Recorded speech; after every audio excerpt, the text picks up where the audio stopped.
What if the harsh winter cold could freeze not just our physical selves, but also our most dreadful and gloomiest thoughts? A team of researchers in a far-flung weather station in the icy north discovered a finding that would permanently alter our perceptions of memory in winter. As the temperature drops in December, an odd phenomenon starts to happen. The surface is covered in ice, but there's also an eerie presence that appears out of nowhere. Those shadows of the past that we believe to be buried, memories, begin to resurface as icy ghosts that can haunt anyone who dares to challenge them. The night was chilly and dark, the wind roaring like a ravenous wolf, and the meteorological station's flickering lights offered little solace. Because they were so focused on their job, the scientists hardly saw the first indication that anything was off. Dr. Robert Martinez was the one who experienced a chill that wasn't just due to the cold while gathering data. The atmosphere had shifted, like though someone invisible was observing everything he did. As the night wore on, the normally dependable instruments started to malfunction. Odd freezing mists seemed to infiltrate every part of the station, and mysterious temperature readings became unpredictable. The encounters of the scientists become increasingly unsettling. When Dr. Elena Fuentes tried to concentrate on her job, she began to hear whispers in distinct sentences that reverberated in her head like echoes from a lost past. Before her eyes, hazy memories of her early years blended with the present. Other team members soon encountered comparable occurrences. As John, the maintenance worker, was fixing a generator, a frozen ghost that seemed to be made of his own suppressed memories materialized in front of him. As the days went by, the hollow-eyed apparition regarded him before vanishing into the freezing fog. The situation deteriorated. The scientists, who were used to dealing with tremendous difficulties, suddenly had to contend with their own inner demons. The weather station had become a nightmarish world, with the inhabitants' secret horrors lurking around every corner. In a state of psychosis, Robert learned that the cold had an impact on not only material objects, but also the spirit of memories, especially traumatic or unpleasant ones, which were released by the ice and materialized in the frozen setting. The ice ghosts were actual beings that engaged with the living in a frantic attempt to find answers. They were not only illusions. When Elena and Robert started looking into the cause of these occurrences, they came across old documents that mentioned local myths about frozen spirits, entities that were trapped and eternalized, that appeared during the coldest winters. The stories claimed that these spirits were pieces of tortured souls destined to spend all of eternity reliving their darkest memories. Extreme cold and gloomy recollections appeared to be linked to an old curse that had been disregarded for many generations. By letting go of these memories, the spirits hoped to either find solace or to continue to suffer in the people who let them go. This scary event culminated one night when the temperature dropped to its lowest point ever. Exhausted and on the verge of despair, the scientists assembled in the main hall as the station was blanketed in a snowfall. The murmurs grew louder, and the ice figures became more frequent and distinct. In a moment of courage or insanity, Robert chose to face one of these ghosts. The temperature was at its lowest at the center of the station, so he walked there and encountered a person. He recognized it instantly. It was a younger, tortured version of himself. He had attempted to forget the physical and emotional brutality of the encounter, but he was overcome with recollections. Robert felt the cold pierce his spirit like icy blades as he relived every agonizing moment of his life. But in the midst of the suffering, he understood that accepting his memories and mustering the will to go on was the only way to vanquish these ice ghosts. He worked hard to bring those pieces of his past together, and the chilly figure started to melt away, carrying the cold with it. As she observed from a distance, Elena realized that confronting and making peace with one's own past was essential to survive this curse. The scientists started collaborating after gaining this new knowledge, supporting one another in facing their traumas and anxieties. Although the survivors knew they would never forget that experience, and that December's cold would always carry an echo of their worst nightmares, the calm was only noticeable as the team attempted to return to their daily routine. Eventually, the ghost vanished, and the meteorological station returned to something approaching normal. Little clues that something was still wrong kept popping up. As though someone else was in his room with him, Robert always felt the same chill when he walked in. As if an unseen hand were writing in the records, Dr. Fuentes discovered entries she didn't recall making while going over meteorological data. When John started to notice that his tools were moving on their own and were always covered in a thin layer of frost, the scientists decided to learn more about the curse's history. They spoke to local legend experts and looked through forgotten regional archives and discovered stories from ancient settlers about a particularly harsh winter during which many people died from a strange mental illness that drove them to madness as well as from the cold. Those who survived told of the presence of frozen beings who came to collect the souls of the tormented. The connection to the current events became clear. The meteorological station had been built on cursed ground where the spirits of those who perished in that harsh winter still wandered, trapped in an endless cycle of suffering. To break the cycle, the scientists would have to confront not only their own fears, but also those of the trapped. On the coldest night of the winter, they planned a special vigil in the hopes of reaching out to these spirits and providing them with peace. They lit candles and sat in a circle, holding hands, ready to face whatever might come up. At first, the only sound in the night was the howling of the wind outside the station. But gradually, a figure made of pain and ice started to appear in the middle of the circle. The first to speak was Robert, who apologized for not confronting his demons earlier and pledged to assist the spirits in finding peace. Following his lead, the other scientists related their own tales of terror and remorse. The cold figures surrounding them started to melt as they spoke, the ice giving way to the warmth of their words and their sincerity. For the first time in months, they experienced a reassuring warmth at dawn when the room's temperature gently increased. Where the ice figurines had been, there were only water puddles. Even though they were exhausted, the scientists felt a sense of relief and release when the whispers stopped and the atmosphere in the station cleared. They knew that by facing their fears and assisting the trapped spirits, they had done the right thing, and the meteorological station would resume its normal operations. But they would never forget what they had.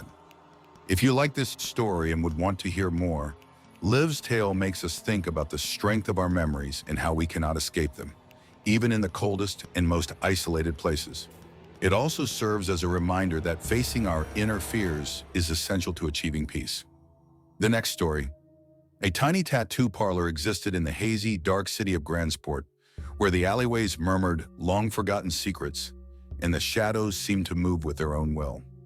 Outside, against the grim backdrop, the studio's graffiti-covered and faded front did not convey the wonder within.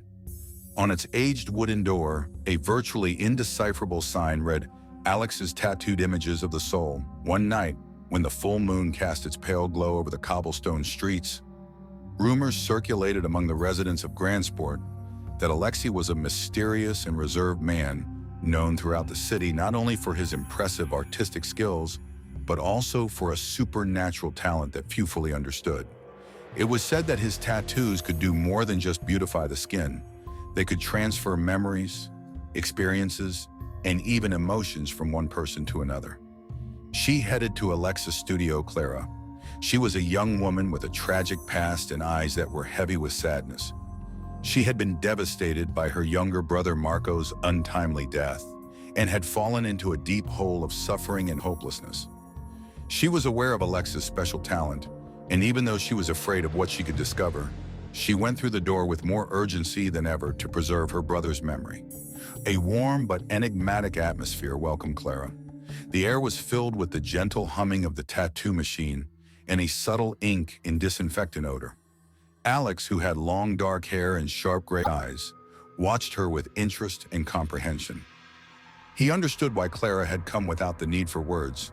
The young lady clarified why she wanted to carry a work of art, to ensure that he never completely leaves her, accompany her to have his memories permanently inked on her skin. Alex listened quietly, nodding now and then, till he at last consented to do the work. But he cautioned her about the expense of such a move. Determined and prepared to face the repercussions, each memory ingrained in her skin would devour a piece of her soul. An imperceptible but significant sacrifice.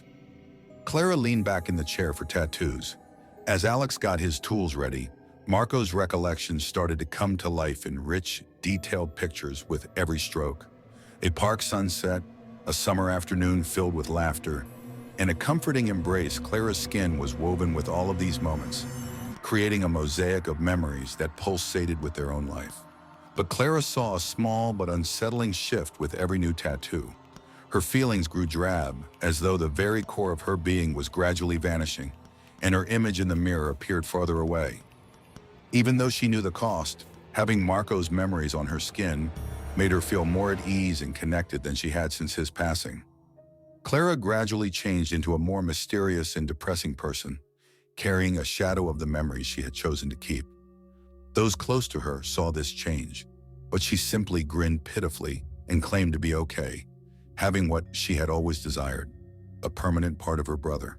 For his part, Alex watched in silence as his clients' stories blended with the ink on their bodies. Each tattoo was a testament to the complex relationship between memory and pain, between the past and the present. With each new request, he gained a deeper understanding of the intricate fabric of human souls and the delicate balance between relief and curse that his gift offered. However, there was a dark legend about Alex that few people were aware of, which said that those who abused his abilities and attempted to erase too many pains or retain too many memories eventually turned into shadows of themselves, wandering endlessly in search of what they had lost. Alex chose not to discuss this with his clients because he knew that each had to deal with the consequences of their decisions. Months after getting her tattoos, Clara started having frequent nightmares one night. Dark figures and hushed sounds beckoned her from the depths of her consciousness, as Marco recalled them. Her skin was scorching, as if the tattoos had sprung to life as she woke up in shock. Clara became aware that something inside of her was shifting as the nightmares got worse, something she couldn't comprehend or control. She made the desperate decision to go back to Alex's studio and look for it. As she stepped inside, she had a constriction in her chest, a feeling of discomfort that appeared to come from the walls themselves. Alex greeted her with his usual coolness, but there was a greater awareness of what was going on in his gaze. In a gentle yet stern voice, he said, "I told you about the cost. Not just your skin, but your entire being has been marked by every memory you have taken and every aspect of your soul that you have sacrificed." With tears in her eyes, Clara pleaded with him to explain what was happening to her. Before proposing a remedy that would necessitate even greater sacrifice, Alex studied her in silence for a while. He could transfer the memories once more, this time to an inanimate item, relieving her spirit of the burden she had chosen to bear with a knot in her throat. The process was painful and heartbreaking, as if each memory resisted being torn away when the final fragment of memory had been transferred. Clara agreed that Alexei had prepared a crystal amulet, an object that would serve as a receptacle for Marco's memories.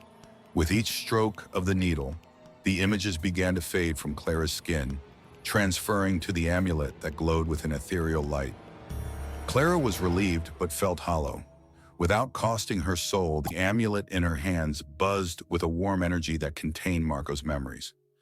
Al cautioned her against losing the amulet because it held not only her memories, but also a piece of who she was. Clara felt refreshed when she left the studio, but she was also conscious of how fleeting her serenity was. She knew she would never be able to fully forget her brother, but she had gained important insight into the cost of clinging to the past. For his part, Alex kept working in the shadows, understanding that every new tale he drew in his studio served as a reminder of the intricacies and mysteries of the human soul. As a result, in Grandsport, stories about Alex and his tattoos spread throughout the city, tying people together with unseen threads of memory and sacrifice. For some, he was a savior. For others, he was a sinister figure with unfathomable power. However, everyone knew that within the tiny tattoo parlor, secrets were kept that could not be expressed verbally, and each tattoo carried a profound and frequently agonizing tale. We appreciate you coming along on this gloomy adventure. Through the tattoo artist's recollections, if you found this story entertaining, please remember to like the video, subscribe to the channel, and comment with your thoughts. Until the next time, courageous people.